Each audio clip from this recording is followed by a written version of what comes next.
श्रीमद महाप्रभु की, श्री नित्यानंद प्रभु की, श्री श्री पंचतत्व की, अनंत कोटि गौर पार्षद वृंद की, श्री श्री राधा मदन मोहन की, श्री श्री कृष्ण बलराम की, जगन्नाथ स्वामी बलदेव प्रभु सुभद्रा महारानी की, सुदर्शन चक्र की, ग्रंथराज श्रीमद् भागवतम की, समवेत भक्त वृंद की, गौर प्रेमानंद। ओम अज्ञानतिमिरन्धस्य ज्ञानाञ्जनं शलाकाय चक्षुरुन्मीलितं येन तस्मै श्रीचैतन्यमनोभीष्टं स्थापितं येन भूतले स्वयं तदालयं तदपीशवदन्तिकं वन्देऽहं श्रीगुरो श्रीयुतपदकमलं श्रीगुरुवैष्णवं श्रीरूपं जगज्जातं सगणरघुनाथान्वितं तं सजीवं साद्वैतं समद्वैतं परिजनसहितं कृष्णचैतन्यदेवं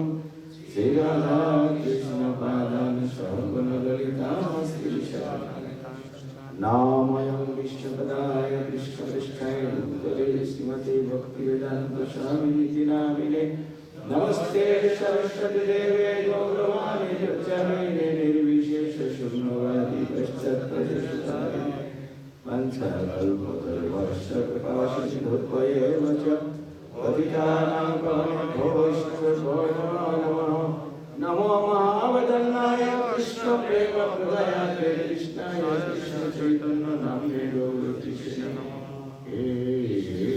कृष्ण करुणा सिन्धु दीनबन्धु जगत्पते गोपीशरविकान्त नमोस्तुते तप्त काञ्चन गौरवनेश्वरी विश्वमानसुदेवी प्रणमामि जय श्री कृष्ण चैतन्य प्रभु नित्यानंद श्री गौर भक्तवृंद हरे कृष्ण कृष्ण कृष्ण हरे हरे हरे राम ओम नमो भगवते वासुदेवाय ओम नमो भगवते वासुदेवाय ओम नमो भगवते वासुदेवाय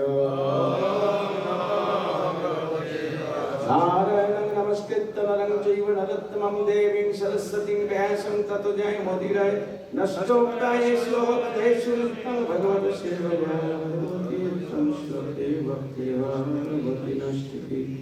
श्रीमद्भागवतं प्रथम स्कंद द्वितीय अध्याय श्लोक संख्या 32 अतः परं जगत्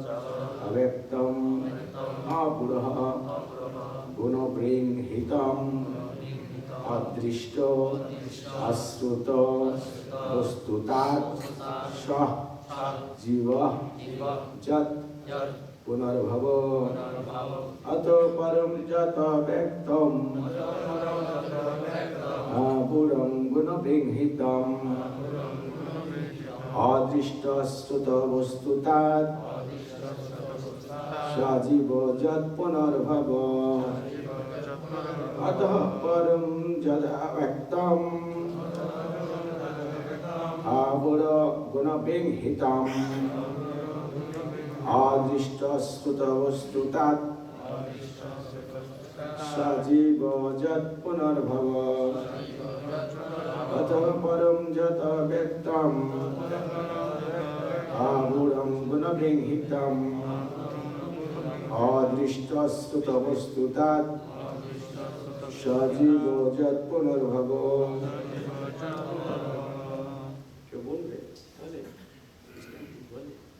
ओके অনুবাদ আমার পিছনে পিছনে বলুন এই স্থূল রূপের ধারণার ঊর্ধ্বে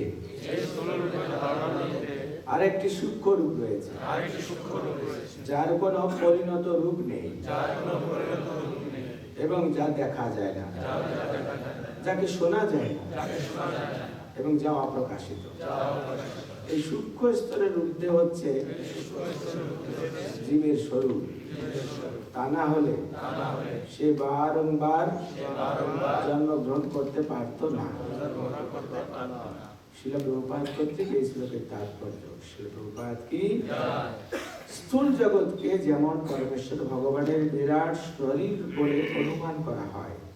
তেমনি তার সূক্ষ্ম রূপে ধারণা রয়েছে যা দেখা যায় না শোনা না গেলেও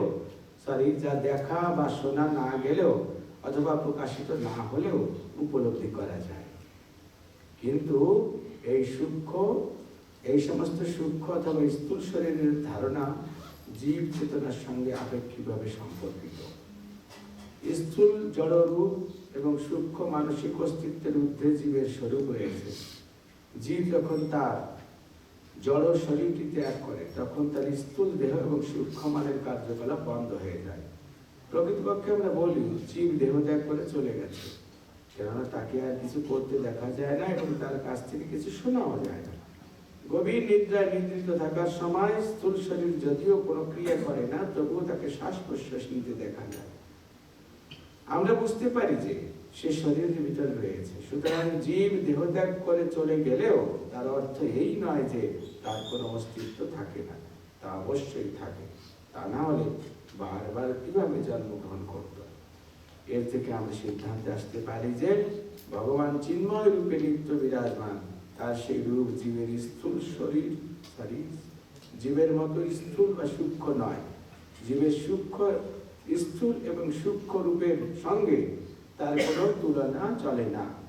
ভগবানের রূপ সম্পর্কে সেই সমস্ত ধারণা কাল্পনিক। জীবের নিত্য চিন্ময় রূপ রয়েছে, যা কেবল জড়জগতের কলুষের দ্বারা প্রভাবিত হতে পারে না। হরে কৃষ্ণ।